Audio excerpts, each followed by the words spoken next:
What's up with that? Getting pushy as a subcontractor to the main contractor. You've got some nerve. I was being told this by Ryan Redfield, a department head at the main contracting company. So many statements throwing me off balance. And to top it off, calling me bottom of the barrel guy because I only graduated high school. I was seriously considering asking for a different assignment after this project was over. The $70 million project I received from Ryan, I tackled with all my might, united in effort, but what caused it to fall through? Maybe my lack of ability played a part. I'm eating right now, so wait till tonight, bottom of the barrel guy, haha. In such lines, all the reasons were hidden. My name is Michael. Right after graduating high school, I joined the Thompson Manufacturing Company.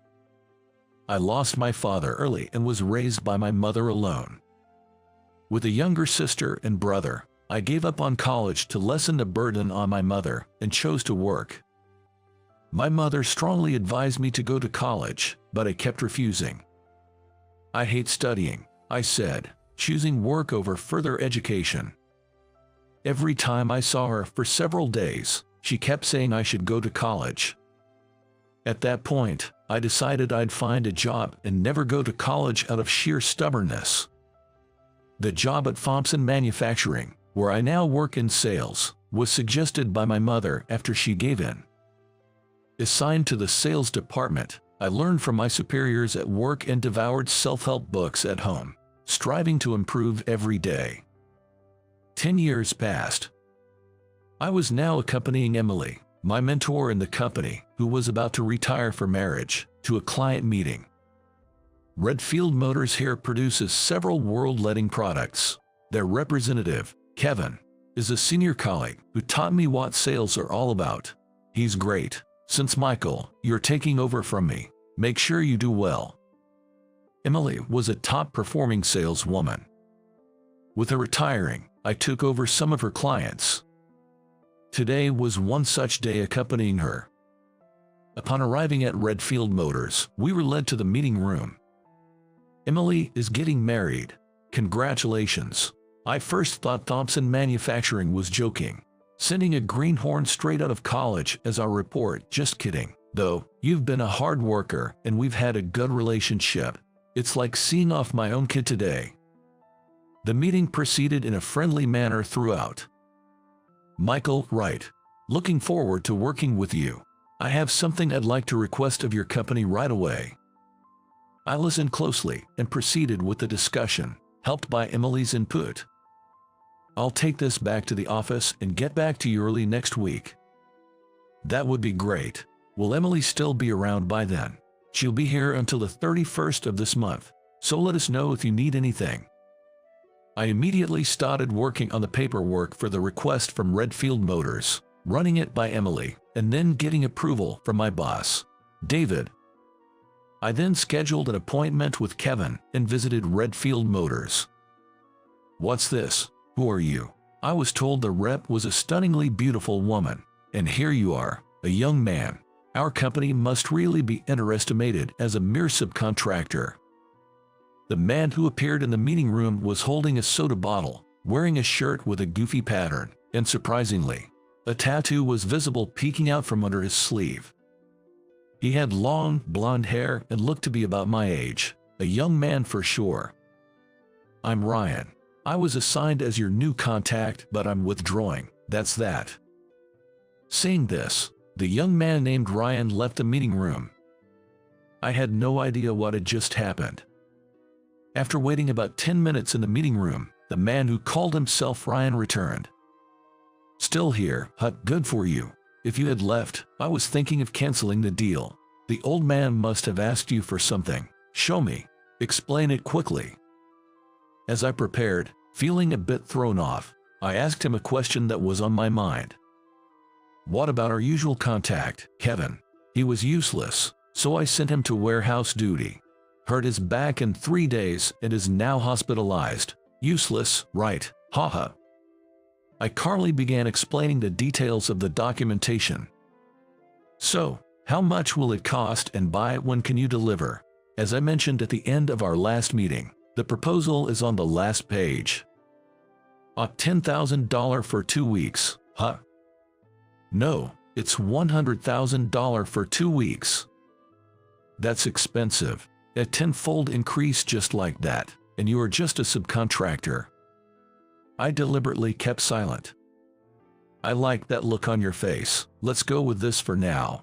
You do the whole signing the contract thing, right? I'll get it done. So come pick it up tomorrow.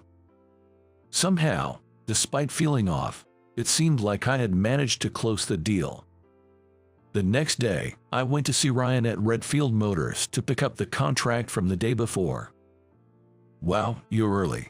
The contract is ready, so take it with you. Thank you. I'll get started on the work right away. What? You haven't started yet? I could have canceled it, you know. Excuse me. I like that look, that reaction of yours. See ya. It really threw me off.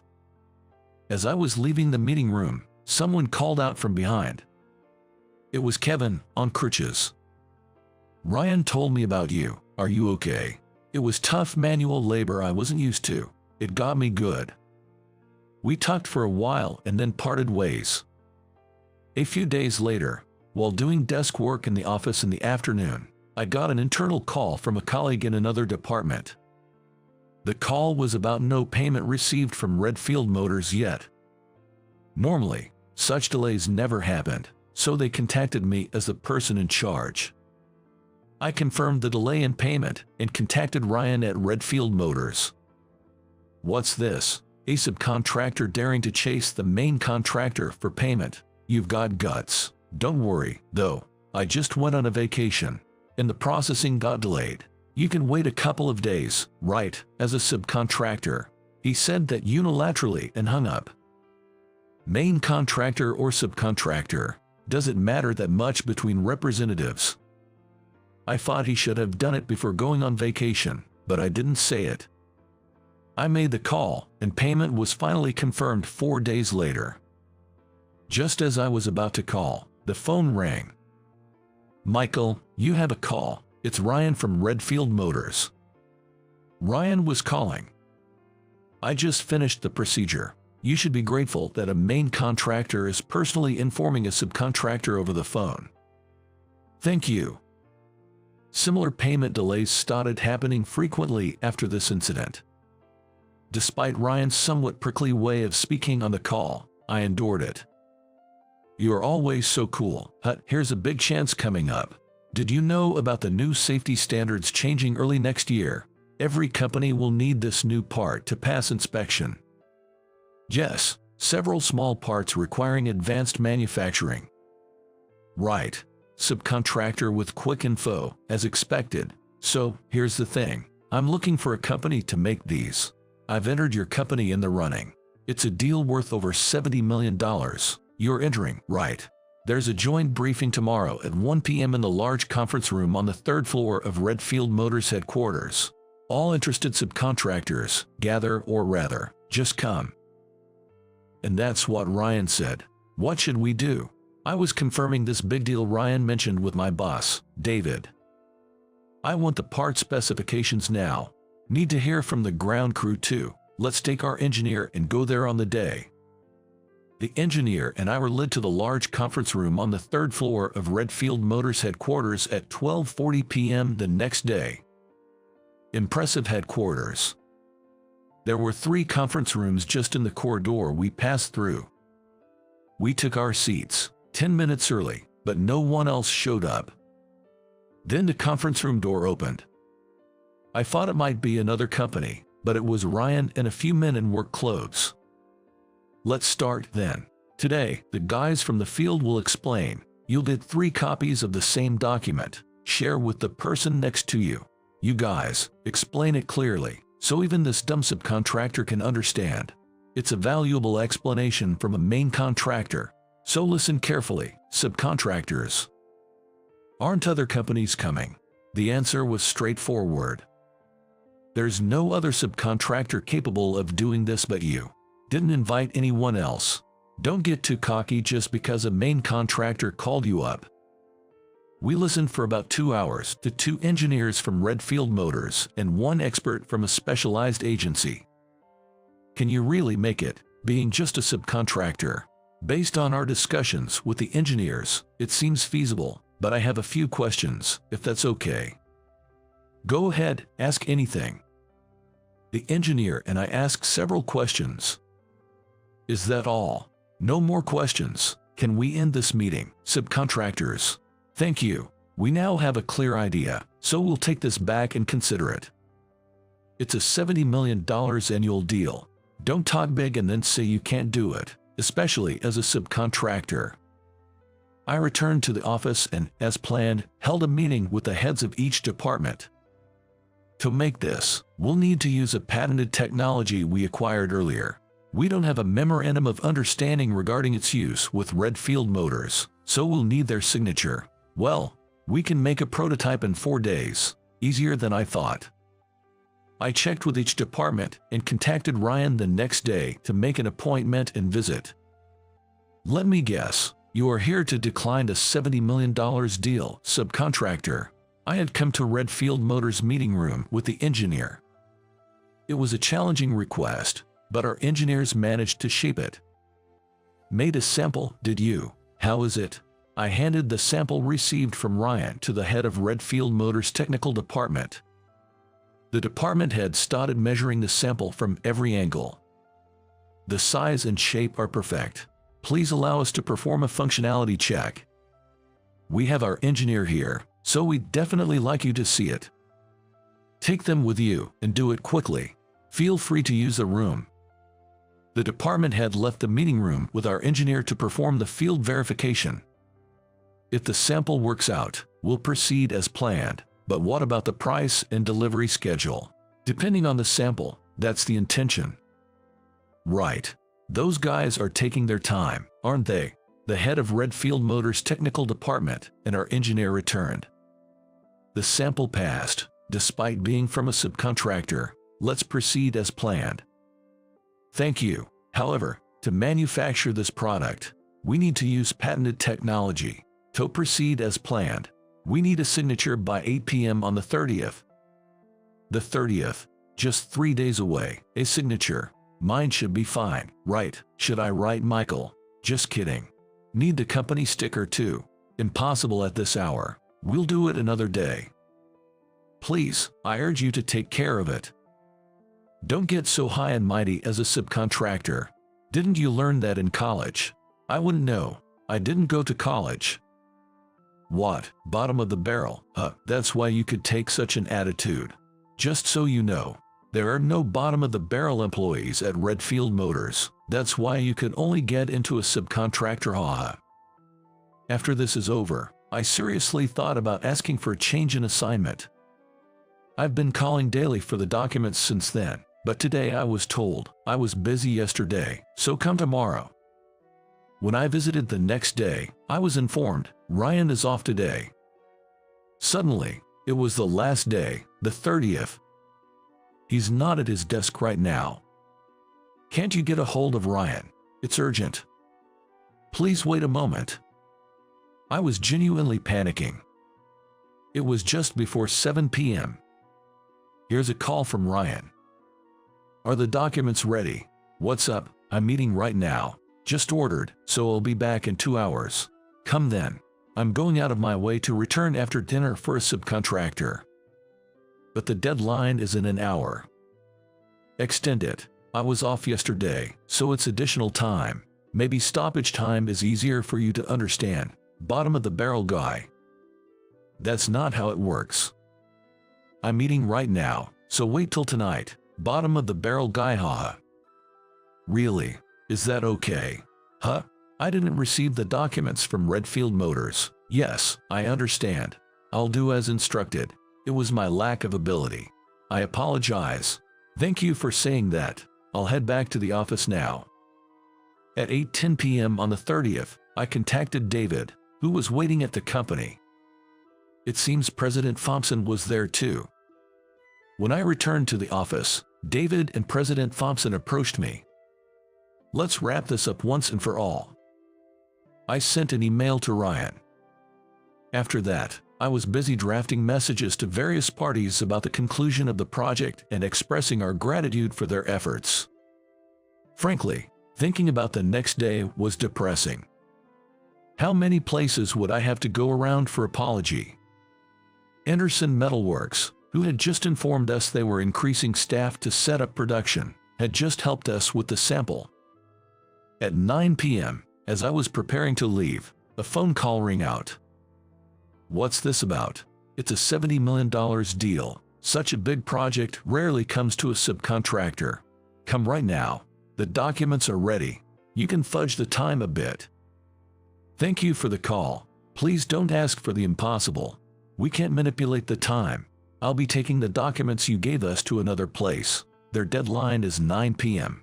It's impossible now. Such a big project probably won't come to a small subcontractor like us again. However, we've decided to turn down this big project. It's an order from the president.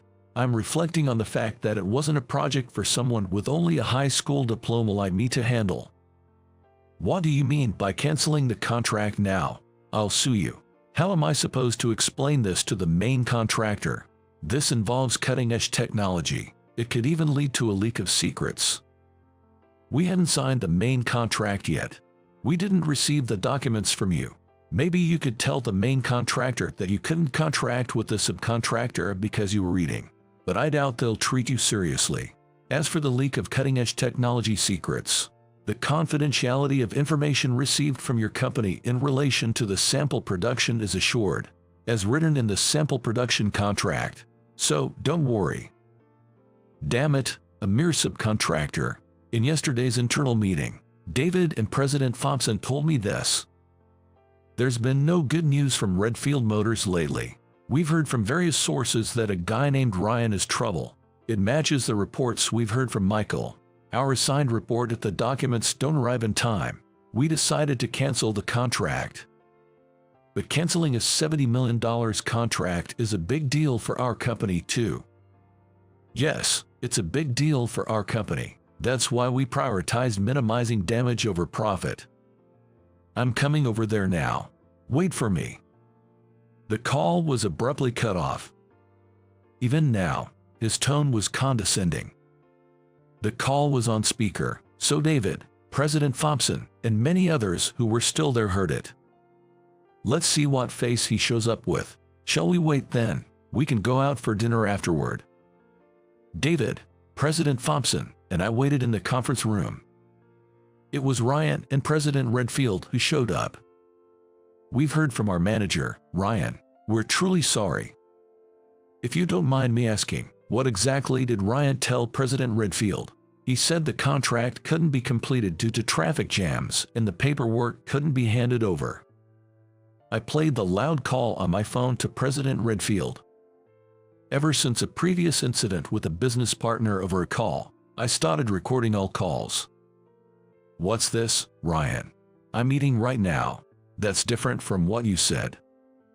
I got caught in traffic after eating and returning to the office. I thought something was off. I couldn't understand why Thompson Manufacturing would cancel the contract, but now it makes sense. By the way, do you have any more recordings of Ryan's words? If you do, I'd like to hear them. I mercilessly played them for him. A guy, and so young. Our company being underestimated by a subcontractor. What did the old man ask you for? Show me. Explain quickly. As a subcontractor, daring to chase a main contractor. That's enough, thank you. Quite a friendly conversation, huh? I've always told you, Thompson Manufacturing is a partner company. What's this subcontractor talk about? I said you could do as you liked, but I also told you about the responsibilities that come with it. We'll remove him from this project. Would you be willing to accept requests from us instead? Considering the numerous actions, statements, and attitudes of the manager, it's clear that Ryan's lack of management also significantly involves President Redfield. The $70 million project is huge for us as well. However, the damages we've suffered so far are immeasurable.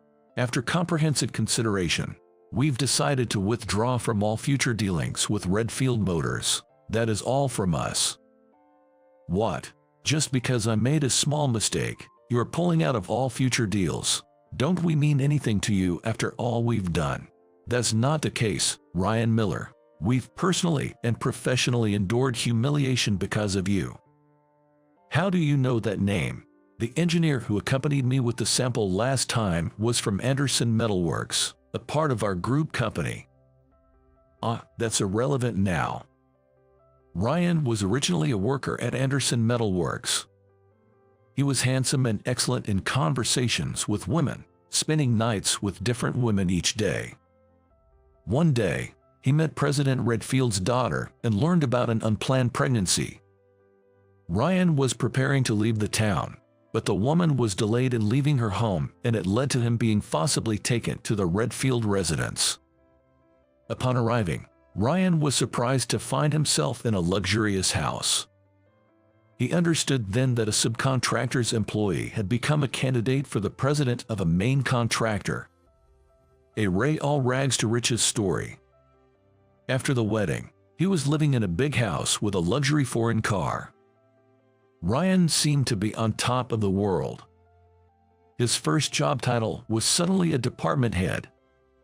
In the next year, he became a division manager. This information came from an Anderson Metalworks engineer and Kevin from Redfield Motors. By any chance, Ryan, did you also drop out of high school? Or rather, are you a high school dropout? Are you what you call the bottom? Why would you think I'm a high school dropout? You know Jack, right? I was his junior in the club.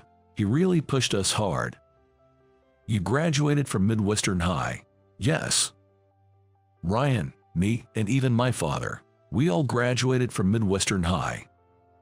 Well, that's a prestigious school known for its academic excellence. I was top of my class until middle school. Once I got to high school, I was surrounded by geniuses. Couldn't keep up with the classes and lost all motivation. I'm a high school dropout. So what? I'm the bottom. Well, being a dropout doesn't matter when you're an adult. We will be stopping all dealings with Redfield Motors and we'll be filing for unpaid dues and damages. We'll be taking legal action. Thank you. What does this mean? A subcontractor suing the main contractor. Ryan, it seems you've been treating others similarly elsewhere. Unpaid dues, arrogant behavior. Your last resort is always, I'll stop dealing with your company, right? Now you know how that feels. As a subcontractor, it's none of my concern. I'll get someone else to make it. Please do so if you can. Thank you. Understood. I'll take this as an expensive lesson. Damn it. I'll find someone to make it for me. Ryan was grabbed by the scruff of his neck by President Redfield, who then left. Ryan found a company overseas willing to manufacture for half the price we quoted, and he called our office the other day. To me, he bragged, serves you right. I managed to deliver on time and was relieved. I should have gone with them from the start. A few weeks later, a recall occurred at Redfield Motors' client location. Apparently, the cause was defective parts supplied by Redfield Motors. The client demanded a substantial amount in damages. Ryan had the parts made by an overseas company using the design we provided for the main contractor. However, the design was for the sample, and it required further improvements in over 100 areas to become the final product. Ryan was fired for taking full responsibility for this fiasco. He also got divorced and was kicked out of his house. He was burdened with hefty alimony and child support payments. I heard rumors of Ryan struggling at a construction site, but unfortunately, I couldn't verify them. Redfield Motors was sued for a significant amount by the main contractor for leaking even the sample design. Additionally, the overseas company used it as a base for their own product, making a few modifications and released it as a hit product. Years later, rumors of Redfield Motors potentially going public were quashed, and they seemed on the brink of collapse. We couldn't work with Redfield Motors anymore, but we received inquiries from 3 of the world's largest auto parts companies we had never dealt with before. The recall incident with Redfield Motors seemed to have spread the word about the sample we created globally. We conducted several remote meetings and underwent performance tests at the local sites. Later on, trade negotiations were held in the U.S., and both parties reached a mutual agreement. The deal amounted to more than $70 million. My younger sister and brother graduated from college, with my sister landing a job at a government office and my brother at a securities company. Both of them attended public high school and national universities, which greatly relieved my financial burden. Around that time, I asked Emily, 4 years my senior, out for dinner after successfully closing a deal. Since she was single, I half-jokingly invited her to a movie on the weekend. Sure, it's been years since someone asked me out on a date. We managed to keep our relationship secret from colleagues and seniors and got married after dating for a year. We thought Emily would stay and you'd become the house husband. We were often teased. It turned out that everyone in the department had known for quite a while and had pretended not to notice. My sister and brother insisted on paying for the wedding, which made our honeymoon passable. You'd say, it's a client with a wonderful person who taught me what sales are. But you learned a lot, right? I shared the day's events with Emily, now my wife, as we lay in bed. It's sad though, for his wife and child if he got divorced. According to Kevin, Ryan never liked kids and never once held his child. Apparently, the kid wasn't even attached to him. His continued affairs were discovered, and that, along with everything else, led to the divorce. The work mistake was just the last straw. What about you, Michael? Any affairs? Me, I'm not handsome enough for that. If anything, I'm more worried about you, Emily, with your beauty and great style. At work, I became a supervisor responsible for 5 subordinates. Is this also thanks to your wife's support? They kept teasing me like that, but I didn't mind.